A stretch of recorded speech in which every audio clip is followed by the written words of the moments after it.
He had accepted it, that his daughter would never walk, that no amount of money or medicine could change what the doctors said. But that morning when he came home early, he heard a sound he hadn't heard in years. Laughter.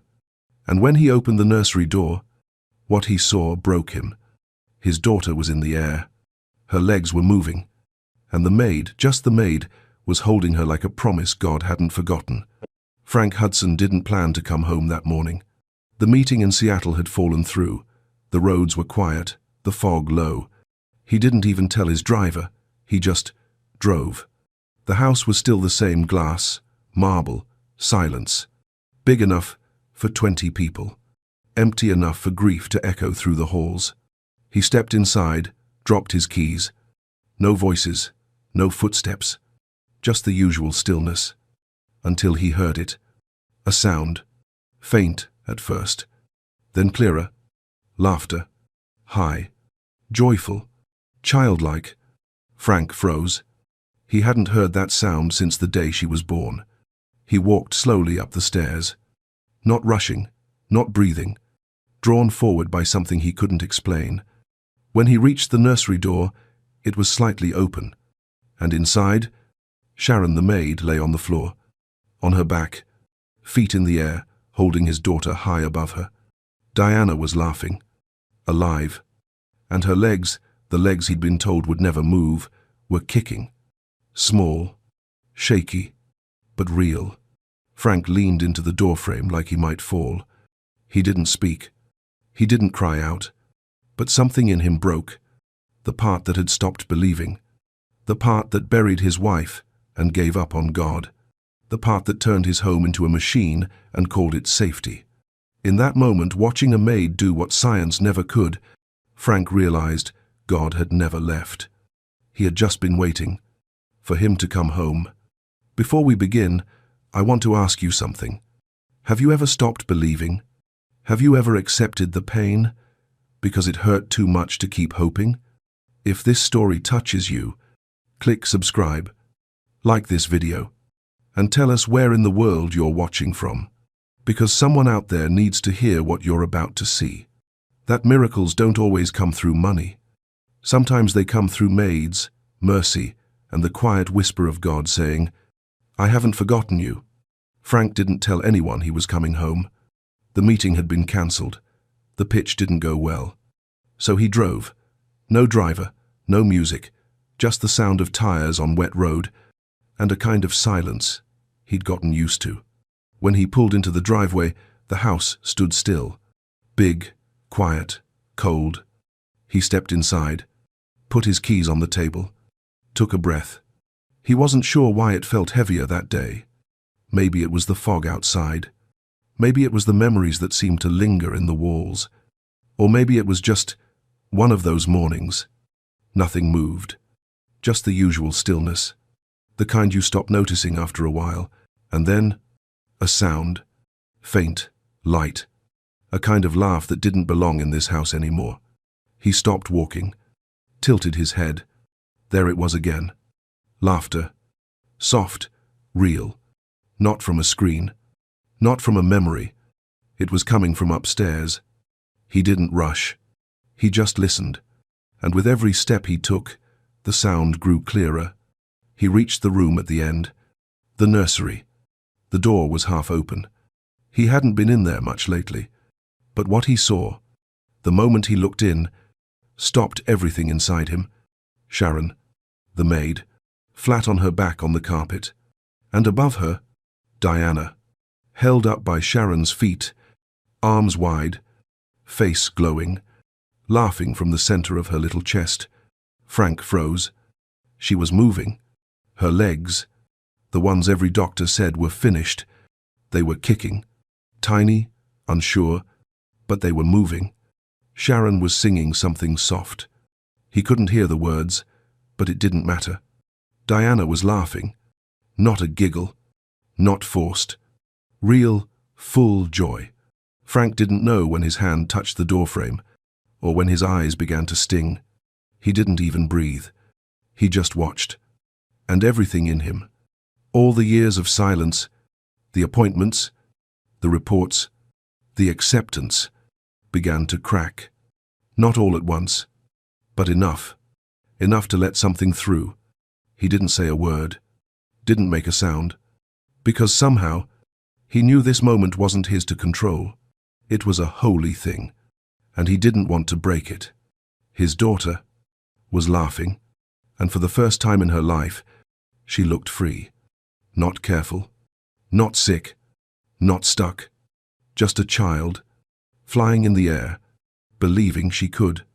He watched as Sharon brought her gently back down, cradling her like she'd known her forever. Diana's tiny fingers reached up and touched her face, and Sharon smiled, like this was just another day.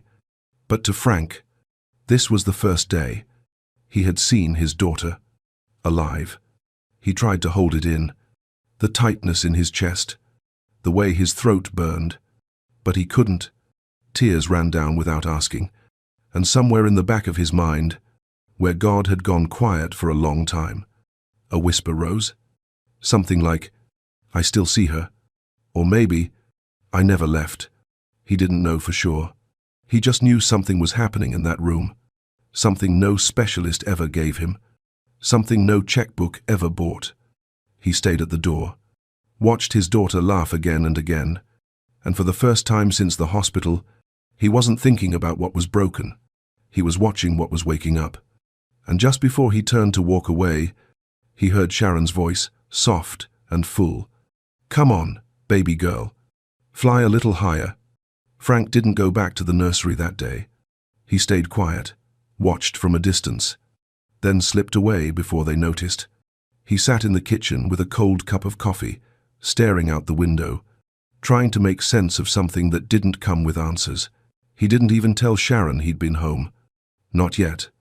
He didn't know what he'd say. For hours, the image kept playing in his mind. Diana, mid-air, laughing, her legs weak but moving, and Sharon, holding her like she'd always known how. He hadn't felt that kind of hope in years, and part of him didn't trust it. Frank Hudson hadn't always lived in silence. Before Diana was born, his life was full of movement. He built things, broke records, raised funding rounds in his sleep. People called him a genius, a visionary. But when his wife died during childbirth, everything stopped. They said it was complications, said she was too weak, said they'd done their best. But in the end, all he had was a newborn daughter hooked up to more machines than any child should ever see. Born too early, too small, too fragile, and the silence began there. He remembered those nights in the hospital, staring at her through the glass, his hand pressed against it like he could will her to stay.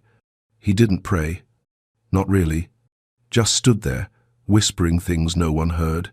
And when they finally told him her legs were damaged, that she'd never walk, he nodded, didn't cry, didn't argue, just accepted it.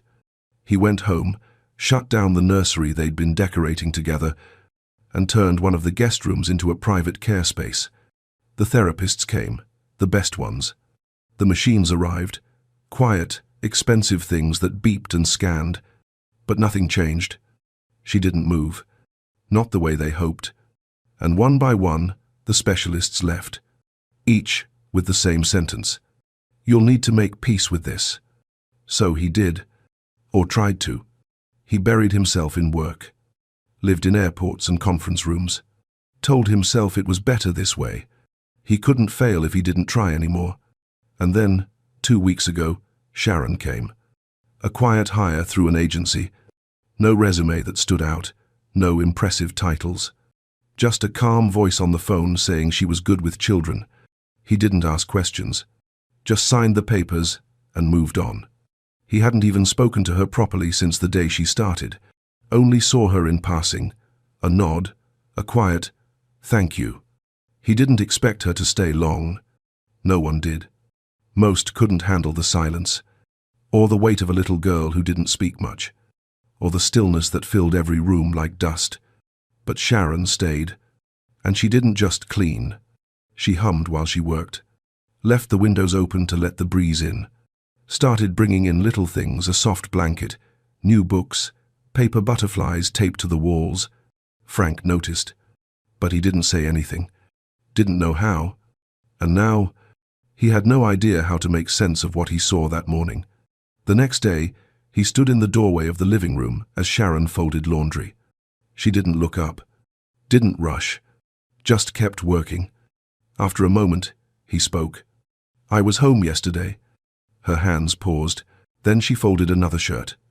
"I saw you," he said, "with Diana." She finally looked at him. Not nervous, not flustered, just steady. "You weren't supposed to be back yet," she said gently. He nodded. I heard her laughing. His voice caught on that word. Laughter. She smiled. "She has a beautiful laugh. I think it's been waiting." Frank didn't answer. The room felt still again, but not cold. More like something fragile had just been placed between them. "I don't know what I saw," he said quietly. "Her legs, they were moving," Sharon finished. "Yes, sir, they were." She didn't say it like a miracle. She said it like a fact. "You're not a therapist," he added, his voice sharper than he meant. She shook her head. "No, I'm not." "Then what were you doing?" Her eyes didn't flinch. "Loving her," she said. "Believing with her. Sometimes the body moves when it finally feels safe."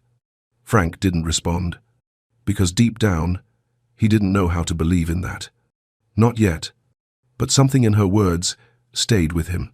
Long after she left the room, he stood there alone, looking at the shirt she'd just folded. Small, pink, with tiny stars on the sleeves. The next morning, Frank stood outside the nursery door again. He didn't mean to. He wasn't even sure why he'd stopped walking. But there he was, coffee in hand, heartbeat heavier than usual, just listening. Inside, Sharon was singing. It wasn't loud, just a hum, really. Soft and steady, like something she wasn't trying to perform. Frank could hear Diana giggling, a sound that didn't fit the grief he'd wrapped around this house for years. A sound that made his throat tighten. He pushed the door open. Gently. Sharon looked up from the rug, not surprised. "Good morning, Mr. Hudson," she said. Frank nodded. "You do this every morning?" "When she lets me," she smiled. Today, she was ready. He looked at his daughter, sitting upright, legs folded beneath her like they'd never betrayed her. She reached for a stuffed lion, then glanced up at him. Her eyes were bright. "Hi, Daddy." The words hit hard. She didn't say much to him these days, but now her voice was clear, like it had never been locked away. He crouched beside her, touched her hair. "You look happy today," he said. She nodded. "We're flying to the moon." He blinked, looked over at Sharon. "It's just a game," she said.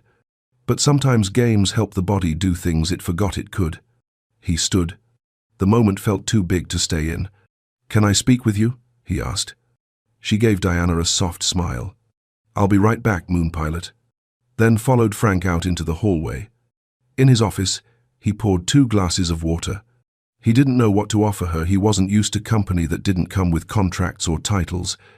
Sharon sat quietly, hands folded. "I want to understand what you're doing," he said. "Not because I'm upset, just because I've never seen her like that." She nodded, waited. "We've had the best therapists, medical teams, devices. Nothing worked."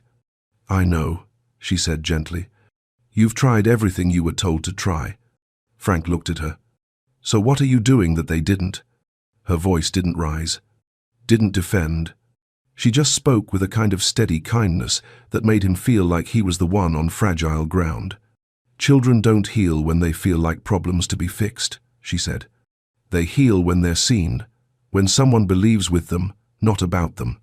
"I'm not a doctor," she added, "but I've seen what love can do, especially when no one expects it to do anything." Frank didn't answer.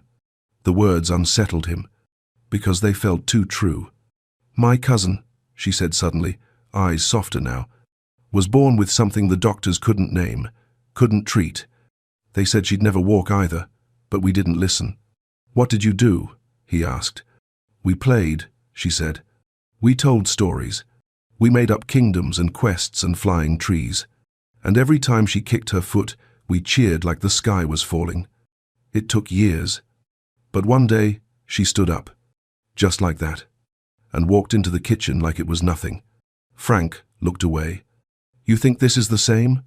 "I think every soul wants to be believed in," she said. "And I think Diana's been waiting for someone to believe out loud." He didn't know what to say. He wasn't used to being the one who didn't have the answers. But in this moment, he felt it. The quiet pull of a truth he couldn't explain. "Why didn't you tell me what you were doing?" he asked. "Because I didn't know if you'd want it," she said, without blame.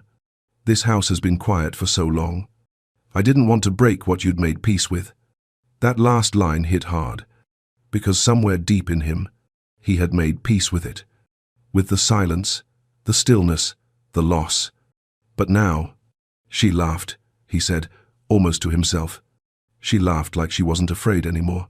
Sharon smiled. "That's the first step. The body follows the heart." Frank stood still for a long time after she left the room. He looked down at the glass of water in his hand.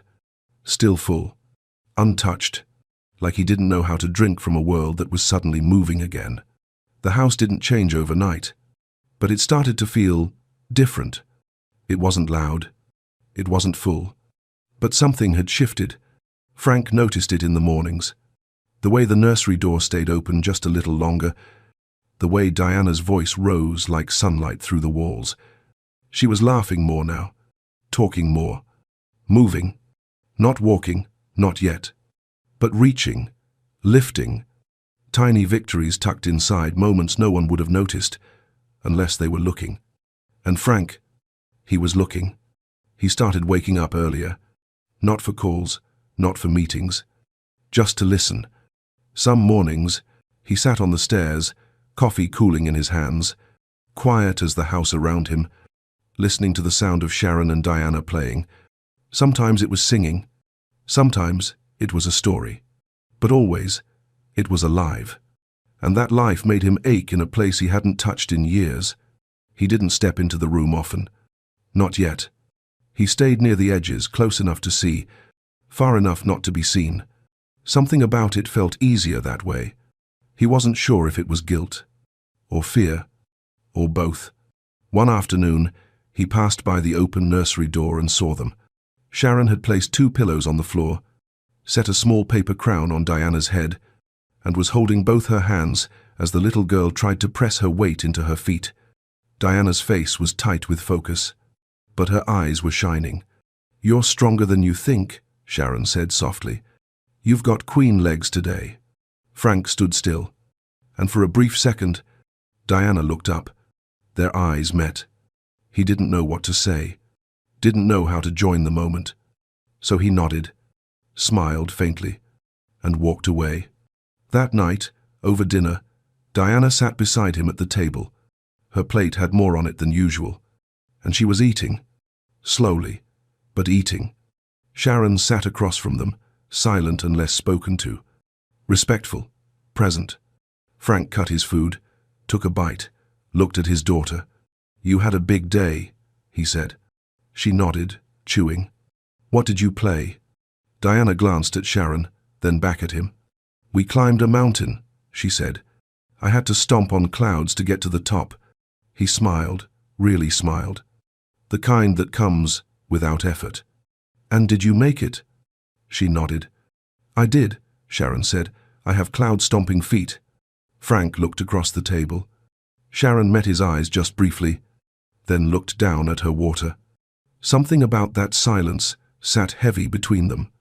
After dinner, Frank lingered near the hallway. Diana had gone to bed. Sharon was cleaning up. "You've done a lot," he said quietly. "With her, in just a few days." She looked up. Didn't speak right away. "She's the one doing it," she said. "I'm just here to help her remember who she is." He swallowed. "You make it sound so simple." "It's not," she said. "But it is honest, and sometimes that's enough." There was something in her tone. Not cold, not warm, just real. He nodded, then paused. "You don't ask for much," he said. She looked at him. "I'm not here for much." He didn't know what that meant, not fully. But he didn't ask. Instead, he turned toward the hallway, and as he walked away, her voice followed him. "She watches you, you know, even when you think she doesn't." He stopped, felt the weight of that sentence sit on his shoulders. "Kids don't need perfect," she said. "They just need presence." He didn't turn back, didn't speak, just stood there in the dim light of his home, wondering when he became a man who didn't know how to stay in the room. That night, Diana called out in her sleep. Frank stood outside her door, not moving, not sure if she needed him or if she was just dreaming. He waited, listened, and when she quieted again, he rested his head gently against the wall beside her room, eyes open, heart somewhere between what was and what could still be. Frank had stayed late on a call that evening. Investors, questions, projections, the kind of voices that filled his days but never touched his life. When the call ended, he sat in his chair for a long time, hands still on the keyboard, but his mind somewhere else entirely. It had been almost a week since he saw Diana lift her legs, almost a week since he heard her laugh like the sky had opened, and yet he still hadn't spoken about it. Not to his colleagues, not to the world, not even to himself. He walked upstairs slowly. The house was quiet. Dinner had come and gone. The halls were dim. As he passed the nursery, the door was open again, just enough to see through. Inside, Diana stood in front of Sharon, holding onto her hands, wobbling just slightly. Frank stopped breathing. Her knees were shaking, but her back was straight, her chin up. Sharon's voice was low and steady. "Push through your toes, sweetheart, just like we practiced. I'm here. I've got you." Frank didn't move. He didn't dare. He just watched. Diana's fingers tightened around Sharon's. She shifted her weight. One tiny foot lifted, then touched forward, then the other. Frank's mouth parted, but no sound came out. Diana took one more step, her body trembling with every inch, and then collapsed softly into Sharon's arms. And just like that, she laughed. Full, giddy, unafraid. "I did it," she said. Sharon held her close. "Yes, you did, baby girl, yes, you did." Frank stepped back from the doorway. He leaned against the wall, hand over his mouth, eyes burning before he even knew why.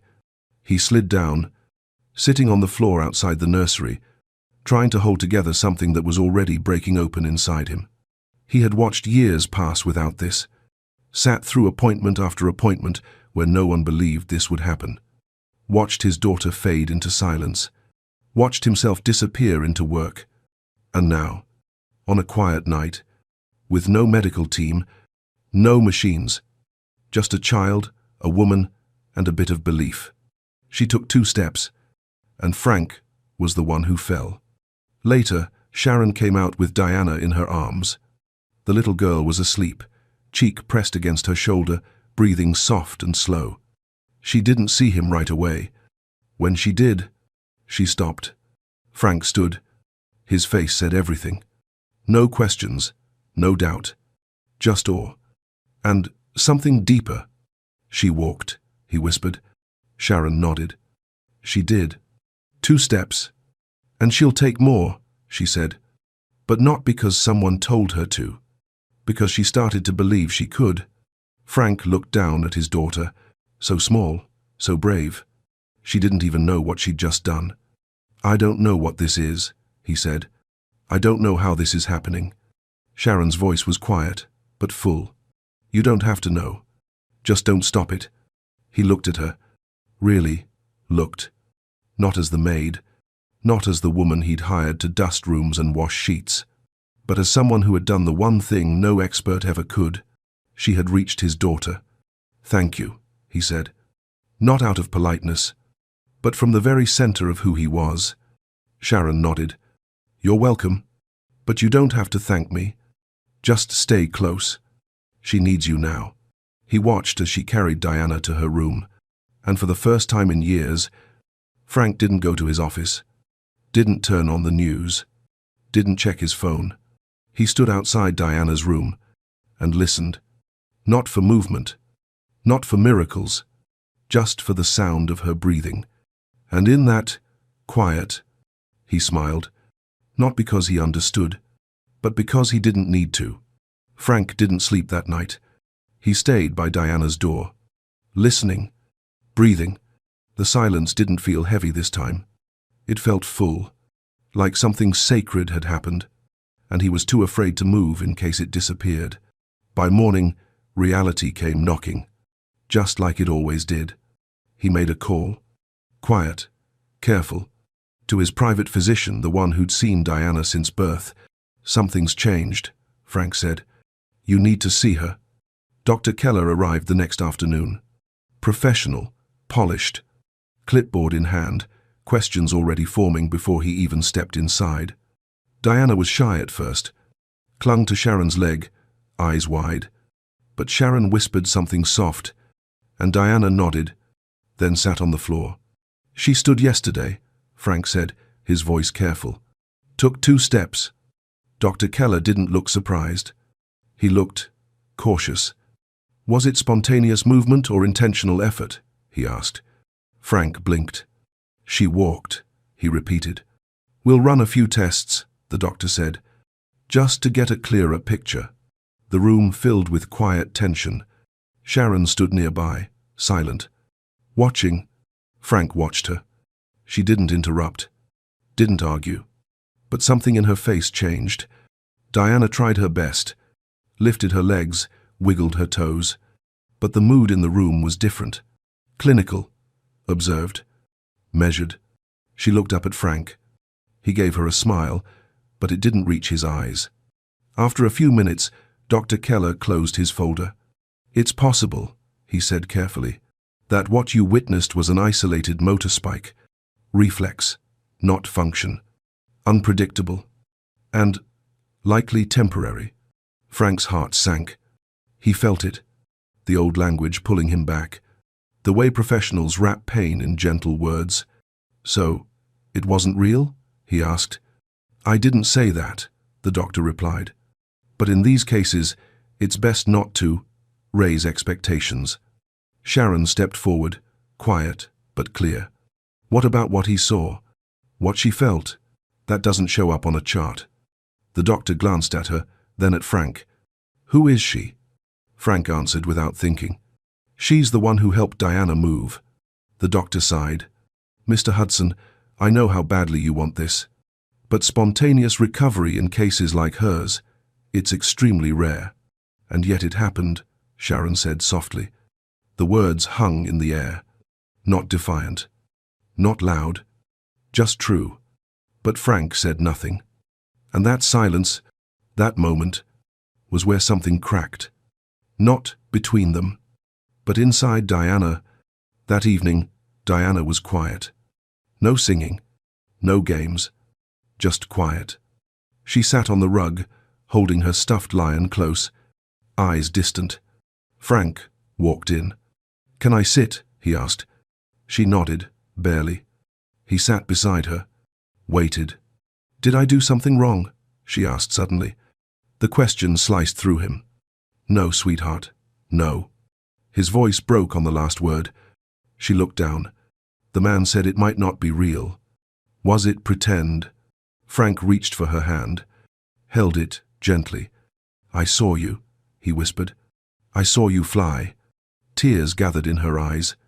"Then why do you look like it's not true anymore?" Frank didn't have an answer. Not one he could speak. He had spent years living in logic, building certainty, funding answers.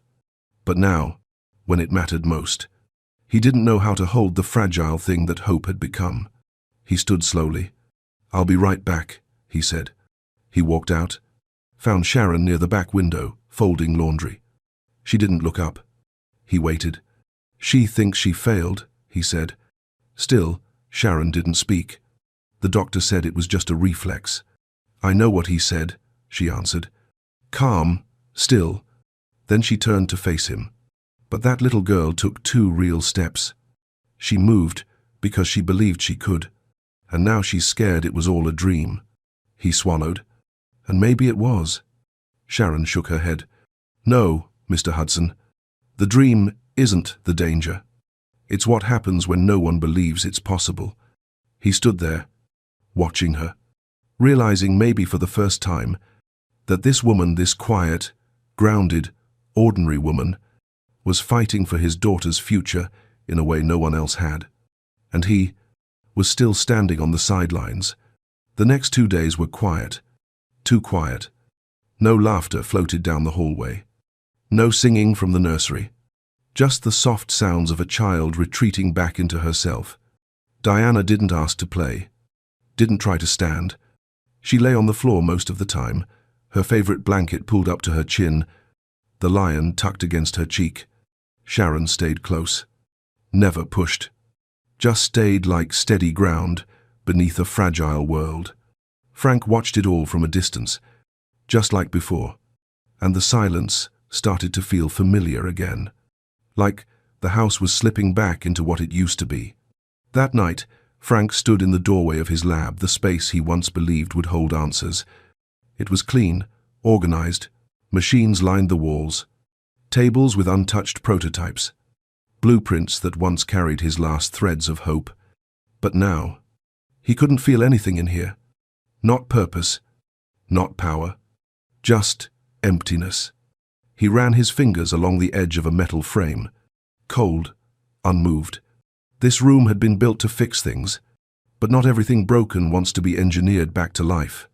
Some things need to be held, seen, believed in, not solved. And suddenly, it hit him. He had never created a space where his daughter could grow, only one where she could be monitored, measured, managed. The next morning, he found Sharon in the nursery, quietly folding away a set of hand-drawn adventure cards. "What are those?" he asked. She looked up. "We made them last week. Every move she made, we gave it a story. One for every tiny win." Frank stepped closer.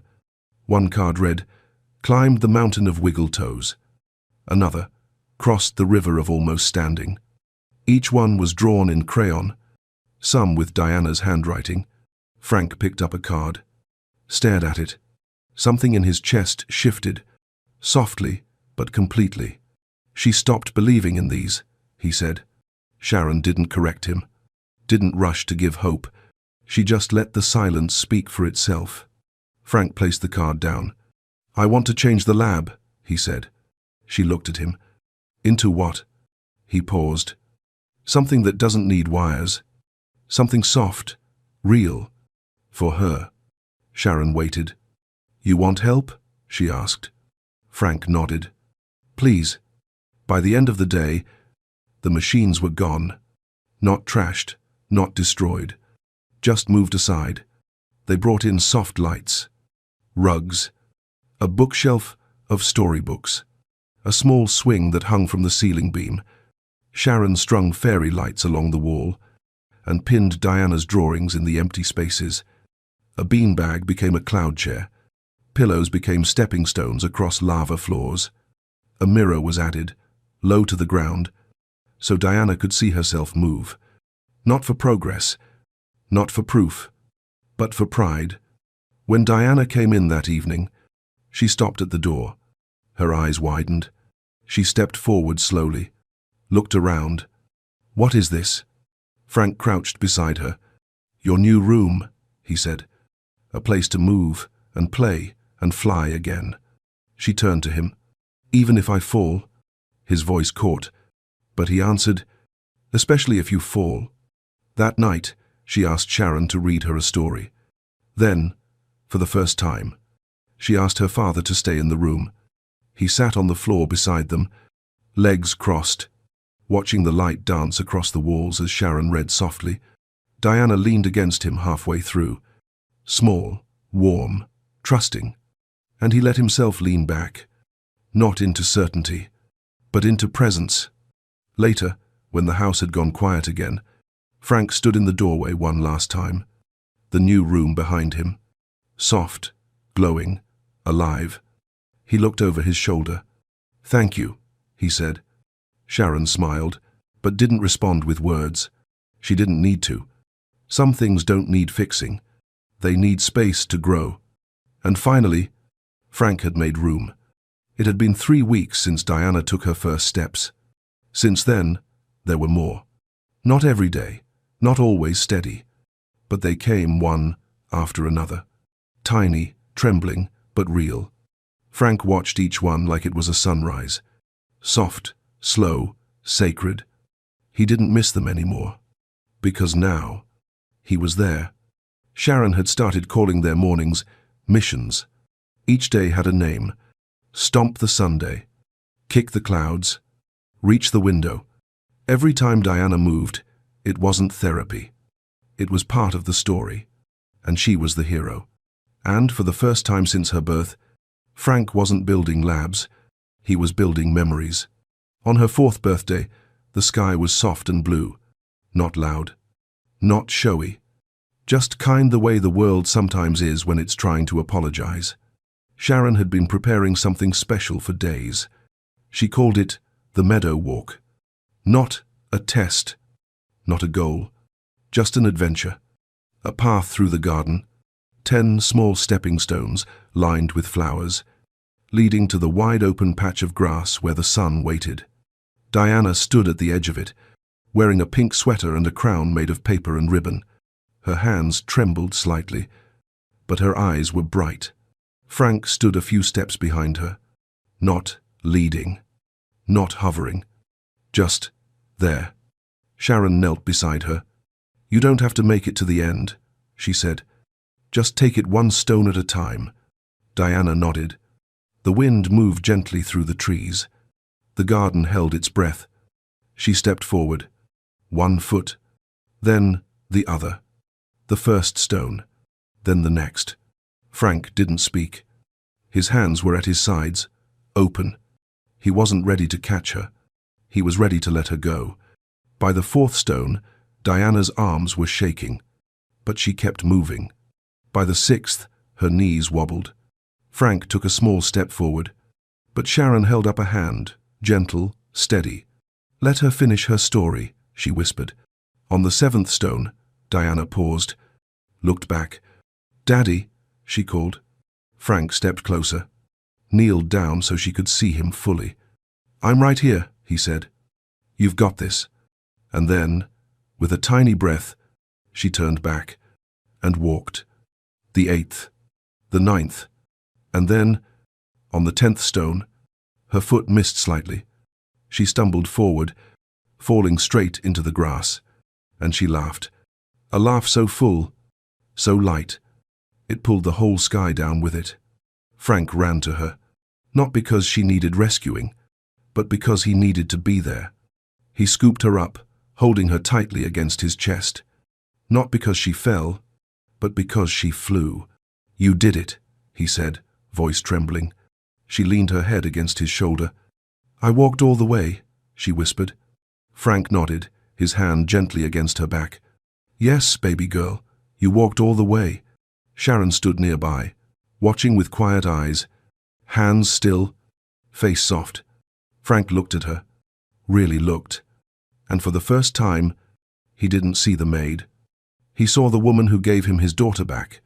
He carried Diana to the porch, sat with her in his arms as she dozed off, still holding the crumpled paper crown in her fist. And for a while, no one said a word. Not because there was nothing to say, but because this kind of moment doesn't need many words. Just presence, just love, just breath. Later that night, after Diana had fallen asleep, Frank stepped into the nursery. The fairy lights glowed quietly. The crown sat on the shelf beside her drawings. He sat on the floor, not on the couch, not at the desk, just on the floor, where stories had been built, where miracles had happened. And for the first time in a long time, he prayed. Not with big words, not with desperation, just something simple, real. "Thank you. Thank you for not giving up when I did. Thank you for sending someone who saw her when I couldn't. Thank you for giving her back to me." 6 months later, the house no longer echoed. It breathed.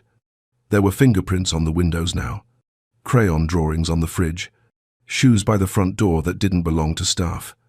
and a little girl who ran down the hallway every morning, shouting stories to anyone who would listen. Diana didn't just walk anymore. She danced. She climbed. She jumped, not high, not perfectly, but with joy that couldn't be measured in charts. The room that used to be Frank's lab had changed again. It now held low tables, soft rugs, and chairs made for small hands and growing hearts. Children came every week. Some in braces, some in wheelchairs, all carrying the same sentence Diana once wore: she may never. But here, no one spoke those words. Here, they played. Here, they tried. And slowly, step by step, they began to believe something different. It didn't happen with investors. It didn't happen with press releases. Frank never called the media. He didn't need to. Word spread through letters, parents, quiet circles of people who were still waiting for someone to believe with them. He called it the Story Center, because that's what Sharon had taught him. Children don't heal through instructions. They heal through stories their hearts can believe in. Frank stopped running his company full-time. He handed the lead to someone else and spent his mornings here, not behind glass walls, but down on the floor. Sometimes he tied shoelaces. Sometimes he just listened. But every day he showed up. One afternoon, Diana stood at the front of the room with a paper in her hand. She had drawn wings, colored them in soft blues and yellows. "These are my feet," she said, holding them up. "They were sleepy for a long time, but now they're awake, and they want to fly." The room clapped. Frank did too. And in the back corner, Sharon smiled. The kind of smile that knows its place. Not center stage, not in the spotlight, just there, where the light begins. They never fell in love, not romantically, but something deeper grew between them. A quiet, unshakable friendship. A trust built through the kind of storms that leave people changed. They didn't speak about it much. They didn't need to. Some bonds aren't declared. They're just lived. One evening, Frank sat in the garden, watching Diana race through the grass. She wore a cape made from an old bedsheet, and she kept shouting, "Come on, Daddy, let's fly." He stood slowly, pretending to groan. "These old feet don't fly like they used to."